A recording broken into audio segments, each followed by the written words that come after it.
સામાન્ય રીતે શિયાળો આવે એટલે ઘઉંનું વાવેતર કરવા માટે ખેડૂતો પોતાની તૈયારીઓ શરૂ કરી દેતા હોય છે। શિયાળાના સમયમાં ઘઉંના પાકનું ઉત્પાદન વધુ પ્રમાણમાં કરવામાં આવે છે, ત્યારે આ ઘઉંના પાકનું વાવેતર કયા તબક્કામાં કરવામાં આવતું હોય છે? જે સમયે ખેડૂતો વાવેતર કરે છે તે તબક્કાને કયા નામથી ઓળખવામાં આવે છે?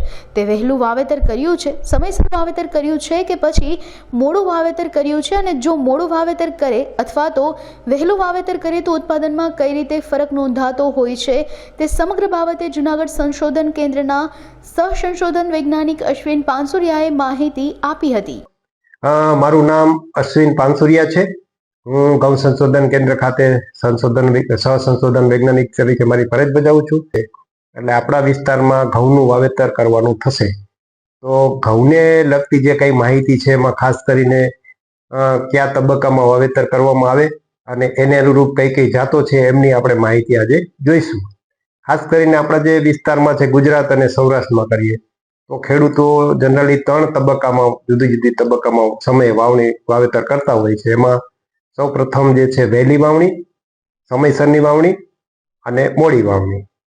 હવે જે ઓક્ટોબર મહિના એટલે કે 10 નવેમ્બર પહેલા જે કઈ વાવણી કરવામાં આવે ઘઉંની એમને આપણે વહેલી વાવણી તરીકે ગણીએ છીએ। અને જ્યાં કઈ ચોમાસાની ઋતુ પછી જે વહેલું પડવું ફ્રી થઈ જાય અથવા તો તૈયાર થઈ જાય તો ખેડૂતો ઘણી વખત આ સમયગાળામાં વાવેતર કરતા હોય છે। પણ આ સમયગાળામાં ઘણી વખત વાતાવરણમાં ઉષ્ણતામાનનું પ્રમાણ વધારે હોય તો જો વાવેતર કરવામાં આવે તો ઘણી વખત શરૂઆતમાં ઉગાવો તો સારો થાય, પણ ઉગાવા પછી જે છોડનો વિકાસ થવો જોઈએ, વૃદ્ધિ થવી જોઈએ અથવા તો ફૂટ થવી જોઈએ ઓછા પ્રમાણમાં થાય છે। એટલે અંદાજે લગભગ 18% જેવું ઉત્પાદન જો આ સમયગાળામાં કરવામાં આવે તો થાય છે। આમ છતાં પણ જો ઘઉંનું વાવેતર કરવાનું જ હોય વહેલું તો એમના પાસે ખાસ કરીને મધ્યમ મોડી પાકતી અથવા તો મોડી પાકતી જાતોની પસંદગી કરવામાં આવે તો સરવાળે આપણે વધારે ઉત્પાદન મળી રહે છે। એમાં ખાસ કરીને આપણી GJW 463 નામની જાત છે જે આપણે સૌરાષ્ટ્ર વિસ્તારમાં વહેલી વાવણી માટે ભલામણ કરેલી છે, એમનો પણ ઉપયોગ કરી શકાય। એ સિવાયની આપણી જે જૂની જાતો છે લોકવન છે, GW 496 જેને આપણે ટુકડા તરીકે ઓળખીએ છીએ એ પણ વાવી શકાય। આ જૂની આપણી જે એક મોડી પાકતી જાત GW 190 હતી, જો કે હાલ કદાચ એમનું બિયારણ મળે તો એ પણ વાવી શકાય કારણ કે એમની ઉત્પાદન ક્ષમતા સારી છે। 463 ની પણ ઉત્પાદન ક્ષમતા સારી છે। તો આ થઈ વહેલી વાવણીની જાત માહિતી। પણ માનો કે નવેમ્બરનો મધ્ય ભાગ છે એટલે કે 10 થી 25 નવેમ્બરનો ગાળો, એમાં ખાસ કરીને વાતાવરણમાં ઠંડક, સાધારણ ઠંડક ચાલુ થઈ ગઈ હોય છે તો આ સમયે વાવેતર કરવામાં આવે ઘઉંનું તો કોઈ પણ શિયાળુ પાકનું તો એમાં સરવાળે એમનો જે શિયાળાની ઠંડીનો મહત્તમ લાભ મળે અને વધારેમાં વધારે ઉત્પાદન મળવાની સંભાવના રહેલી છે।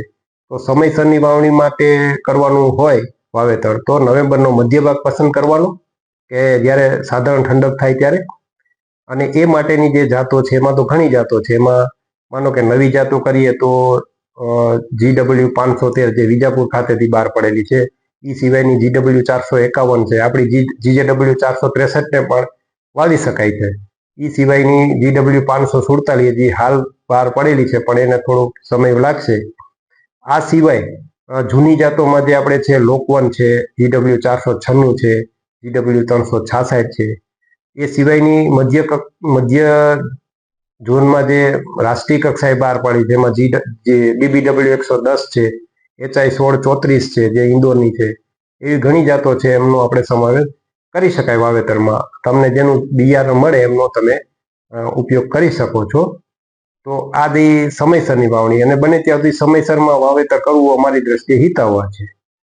ત્રીજો તબક્કો જે છે એમાં ખાસ કરીને ઘણી વખત શું થાય કે ખેડૂતો કપાસ કાઢીને ઘઉંનું વાવેતર કરતા હોય છે ત્યારે પડું તૈયાર કરવામાં મોડું થઈ જતું એટલે ડિસેમ્બર મહિનો આવી જતો હોય છે। તો આ સમયમાં જો વાવેતર કરવાનું થાય તો ખાસ કરીને જે વહેલી પાકતી જાતો છે એ જાતોની પસંદગી કરવી જોઈએ। એમાં ઘણી જાતો છે જેમ કે GW 173 આપણી જૂની છે તો બધાથી વહેલી પાકી જાય। એ સિવાયની GW 499 છે વિજાપુર ખાતેથી બહાર પડેલી, GW 11 છે, MP 3288 છે, રાજ 4238 છે, એ બધી રાષ્ટ્રીય કક્ષાએ મધ્ય ઝોન આપણો ગુજરાત ભાગ આવી જાય। તો આવી બધી જુદી જુદી જાતો છે એમનું આપણે વાવેતર કરવામાં આવે તો ઉત્પાદન સારું મળી શકે છે। તો આ 3 તબક્કાની વાત થઈ। હવે મોડી વાવણીમાં પણ ઘણી વખત એવું થાય કે જો આપણે મોડી પાકતી જાત વાવવામાં આવે તો ઘણીવાર શિયાળો જ્યારે ટૂંકાય અને જ્યારે દાણા ભરાવાનો સમય હોય ત્યારે બહુ ગરમી પડે તો દાણા ચીમડાઈ જાય અને સરવાળે ઉત્પાદન ઓછું આવતું. એટલે મોડી વાવવાનું થાય ત્યારે વહેલી પાકતી જાતોની પસંદગી કરવી એવી અમારી ભલામણ છે.